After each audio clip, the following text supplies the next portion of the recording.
Salut mes soldats, merci encore une fois de m'accorder votre précieux temps et bienvenue dans cette nouvelle vidéo. Aujourd'hui, nous sommes à Nemours, loin au sud de Paris, et nous sommes avec une sommité du fitness mondial, assez peu connue en France, et c'est le but de la vidéo d'aujourd'hui, c'est le but de notre démarche et c'est le but de notre venue ici. Nous sommes avec monsieur Menno Henselmans. Bonjour Menno. Bonjour. Bonjour. So my soldiers, we're just going to jump into English. I'll put obviously the subtitles, donc vous aurez les sous-titres juste en dessous pour tous ceux qui ne parlent pas français, parce que Menno ne parle pas français, donc ceux qui ne parlent pas anglais, pas de panique, je fais toute la vidéo avec Nevin en anglais avec Menno, et du coup vous aurez tous les sous-titres, il vous suffit de lire tout ce qui s'affiche ici. So Menno, thanks for coming to France, thanks a lot, thanks for being here. My pleasure. The goal of this video is obviously to do a very nice interview of you, discover your work, see exactly what you've been bringing to the fitness game, who you are, and get people and my community and the French fitness culture and community to discover what you've been doing in the past years. Maybe you want to introduce yourself and tell us like who you are, where you come from. Sure. So my career path is very untraditional. I started working as a business consultant, and I realized that was the prestigious career path, that more what my parents wanted of me, not really what I really wanted to do in life. My passion had always been sports and fitness. I'd been really into that, and more of as a hobby, but I got more professional. I got my PT certification, more like as a test to see if I could do it. You know, if I really knew something, or I just, you know, read some magazines and really was full of shit. And that went great. Started writing for T Nation, and then you quickly have a large audience. There was also more of a thing, you know, the people were telling me you should write, and I read T Nation at the time a lot.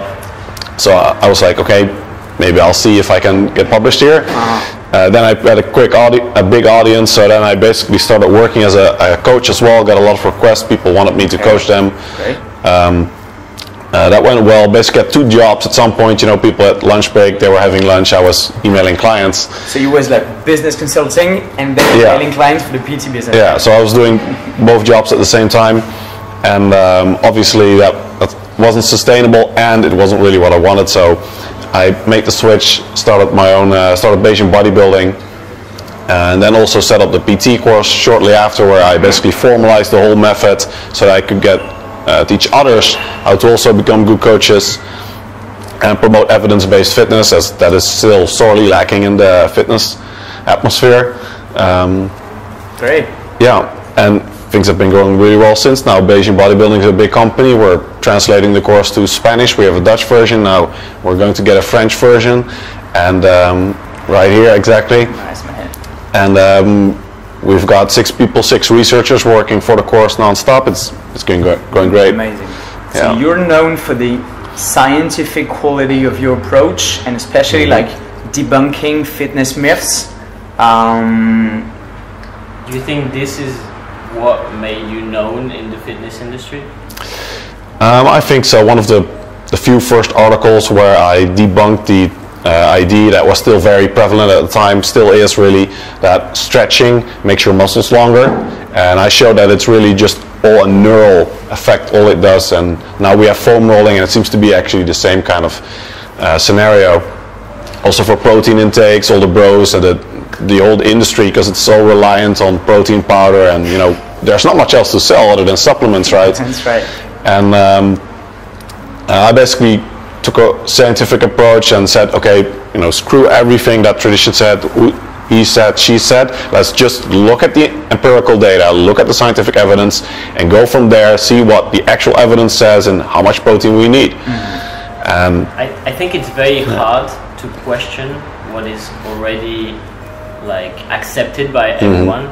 Do you think that comes from your analytical background, from your previous job that you've implemented into fitness? Yeah, absolutely. I think both my job and my education had a large role to play in that. For my job, often as a consultant, you come into a different company and they have their own way of doing things, and everyone is convinced that that is the way to go. And then you as a consultant come in, you have to analyze everything, and you say, okay, well, you may have been doing this, but really the data say you might want to try this. That's the heart of the methodology, like it's the no bullshit approach and the evidence-based and looking straight into the data, the evidence and the scientific literature, and you can really get. I definitely think that this is what amazed me the most about your work, is the fact that you're able to handle so much volume of data and like know so much about everything. It blows my mind. Would you describe yourself as a bit like passionate, even obsessive sometimes about it? Yeah, maybe. My father is the know-it-all, actually. If you're looking at people, if you want someone, like for trivia games, it's actually really funny. I played like a few trivia games because my girlfriend's crazy about them. Did it with my parents a few times, and also did it with my Bayesian research team. And it's funny there that I actually score really poorly on trivia. Like I know very little about politics. I know only things about geography and locations that I've been to, which is now a lot of locations, but it used to be very little. I do very poorly on any kind of movies except like the really high scoring movies and like Oscar winners and yeah, like good movies like IMDb top 250. But other stuff and celebrities and stuff, I have no idea. So I don't know that much more than other people, I'd say, but I'm really focused and immersed into fitness, nutrition. So yeah, you could say it's like a bit obsessive. Concentrate your energy on. Yeah, so I don't watch the news. Topics. Yeah, my Facebook feed is rendered completely. It's completely customized. It's all nutrition, all exercise science. I also make sure I'm very deliberate in what I read when I filter. So if it's not scientifically referenced, I basically never read it. Even if you it's just don't even look at it. Even if it's from a really good author. So many of my colleagues in fitness that I'm now friends with, I read some of their work, but all basically the scientifically referenced stuff. And other than that, it's just papers, not even books. Sure. I actually want to come back to that because you said that you have a research team. Can you tell us a bit more about that, of what you want to accomplish by that? Yeah, that's more of the not so commercial side of the business, basically. So we have a research team, and they're not really based in the UK. I mean, Thomas from Austria, Frederick is from Norway, Joe's from the US, Nasty used to be from the UK, as well as Richie. Richie's actually from Ireland. But Nasty's now a nomad as well. So we did most of our original research in the UK. We have a study now on protein supplementation, actually repeating a different study on nutrient timing and protein intake. That's now under peer review. And we did that in collaboration with Anglia Ruskin University at Cambridge. So that was the original sort of lab location, and that we work with people there. But they're from everywhere. Like, we're a very informal company. I do things very much not corporate. So we don't have dress code. Like, our meeting was super informal. That's good. Yeah, everyone can live wherever they want. I don't care how people do it, as long as they get high quality work done. Very good, man. And are you trying to prove stuff that you kind of think is right already, or are you really trying to find some new evidence about? Yeah, I mean, you're always biased by your own beliefs. You have a certain way of thinking about things. And I think with the research team, that helps a lot improving the quality also of the PT course. So I generally assign people to research projects that I know have a different view than I do, or likely will have a different view. And everything we do, we have at least one original researcher. I supervise everything, and then at least one other person also has to check everything. And then I generally assign people that are sort of their polar opposites. So if I know that one guy is really good at big picture stuff, then I will assign another person that is really into detailed stuff. And that, I think, is key. I think conflict is, in science, the way you get progress. Because otherwise, you see this on internet forums, people don't learn because they are stuck in a community where everyone says things the same. Yeah, everyone exact same ways. And then, even if there is an outsider, there's a thread on bodybuilding.com, and there's someone that says, makes a thread like, okay, so what's the scientific evidence behind if it fits your macros? And it's just that it's terrible. It's like 5 full pages of just swearing and calling him out and just saying like, read the stickies and you moron, why are you even questioning this? And I mean, it's a fair question, right? Yeah. And sure, that it had been asked before, but nobody pointed him to any previous thread or any scientific literature. It was just 5 pages of, oh my God, I cannot believe you question our consensus. Actually, I had this question by a client the other day who asked me, okay, but you told me it's calories in versus calories out, but why? Yeah. And then it's like, What do you mean what? that's a bit complicated as a question, because it's true, it's the body is not a closed system. Yeah, they have to go into thermodynamics and energy balance. You know, in France we have a famous philosopher called René Descartes. So Descartes is, in the French mentality, the basis of the doubt everything and question everything and put everything into perspective. And if you can like accept it as a fact, you can even more like question it to get it better or get it more powerful. And I think that's the strength of your methodology, like being able to question everything and get a fact as a fact and then move on from that.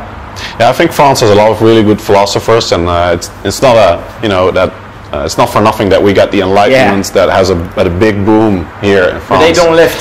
The bad thing is philosophers don't lift in France. So do you even lift? Yeah, sometimes. In France, we still very much stuck into the myths, like no carbs after 6, do not eat sugar because it's going to make you fat, fats are going to make you fat, I can't build muscle because of my genetics, and so on. If you do minimum 45 cardios, you will not hit the fat cells. So many. Yeah, I mean, I think it's every country has this, and countries have to go through different phases. Like I've now lived in, if you call it as a place where you have your only residence, in over 40 countries, I think over 50 by now. Really? Yeah. Crazy. And so I really get a good sense of, you know, what the fitness atmosphere is somewhere and how developed they are. And you see that almost every country goes through sort of the same phases. Yeah. Like, you know, the traditional US kind of bro culture where biceps, chest is what you do.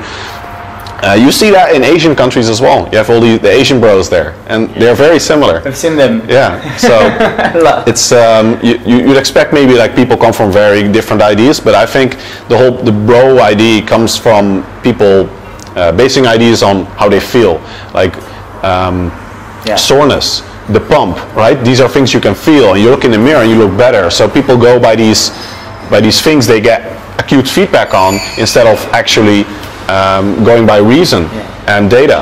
Sure. Because it asks maybe a bit more work. Yeah, it is. I mean, it's like always in the human brain, you have sort of modern psychology as a two-factor theory of the human brain, and basically we have an automatic part of the brain that is more the primitive part, associative thinking, and the prefrontal cortex is the more rational, more evolved part, but it's much more effortful to do things consciously and deliberately. I mean, if you just look at how poor humans are at math, I mean, math is not difficult for a computer. Even the simplest computer is amazing at math. The human brain is very slow at deliberate reasoning. Speaking of myths, how much do you think the supplements industry is responsible for those myths, like 4.4 grams of protein per pound of body weight per day and so on? Yeah, I think it plays a huge part, and much less so than before. Like the difference with 10 years ago is incredible because of the internet. But it used to be that most people got their information from fitness magazines, and it was all print. And what do magazines rely on? Advertising for a large part. So it was the supplement companies, not just with their own outlets, and they created their own. I mean, like T-Nation is in principle a supplement store. So their whole blog and their article series is just a tool to promote sales. That's crazy. You know, business-wise. So regardless of whatever intentions they may have. And if you think about it that way, that all the key players in the industry used to be at some point ultimately sponsored by or funded by supplement research. So there's going to be a huge bias, even if people have good intentions, right? So, and you're bombarded by all these ideas about especially protein, like high protein. If you just keep selling it long enough from different angles, different people are saying it, you get all the pro athletes, they're also sponsored by the supplement industry, Ronnie Coleman and stuff. They're like, I got this jacked. Exactly. I got this jacked because of this supplement, right? And if we come back to France, what's your experience? What about the food? I know you've been traveling to a few countries, so... A few, yeah, more than a few, obviously. Yeah, I think French cuisine is good, but like the small portions, like, people don't live here, right? Yeah, they don't live, but they eat too much, like even if they don't. I think it's a bit more on the fat side actually in France. Yeah. I have lots of fat so. Less carbs, more fats? Compared to maybe Asian cuisine, it's... Yeah, compared to Asian, definitely. Asians still eat quite healthy. Yeah. Lots of whole food and... So what's your favorite French food you've been trying? Favorite French food? Actually really like liver. Oh, yeah. great. So the French are really good with organ meat. Yeah. Yes. Yeah. So I really like that. I think organ meat. Actually, that's like a random tip. Organ meat is so underrated because it's cheap. It's incredibly nutritious. People have no idea. Right. Like if you look at vitamin A, mineral content, iron, so much. Yeah. Yeah. And it's a lean protein too. And so cheap. Yeah. It's a nice pick. So eat some liver. Or kidney. I would have expected like croissant or cliche food. No, always healthy. Liver, blueberries. Great, man. Tell us, what does a day in the life of Menno Henselmans looks like? Ooh, highly variable. So obviously, I mean, most days, like today, I got up in the hotel, did a lot of really fast client work, emailed a lot of clients, gave some directive to the research team, answered a few people on Facebook, and now I have the interview here, then I have the brunch at a wedding of one of my best friends, then I travel to Bordeaux, go to the gym there, because we always make sure wherever we go, we research there has to be a gym, and not just there has to be a gym, it has to have day passes, and they have to be somewhat affordable. At least. It's not easy to find. It's not easy at all. Yeah. So we got 4 locations now, and they haven't actually replied, but one in 4 has to have a good day pass. And a squat rack. And a free squat rack. And a squat rack. Yeah. Otherwise, it's not a gym; it's a spa. It's a fitness facility. Yeah. No, that's a spa. No squat rack doesn't count. That's a spa. Very nice. Imagine how many spas we have inside Paris. Yeah, a lot. Yeah. Do you choose a bit more your clients today? No, I don't like filtering my clients, and I do want to really help people achieve good results. Sure. So, and the other thing is, like, I always insist on clients that they are open to change. Like some clients, they basically say, so the last few years I haven't really made any progress. I've been doing this and this, and then you say, okay, so this resulted in no progress. I suggest alternative B, and they're like, yeah, but this has been working for me.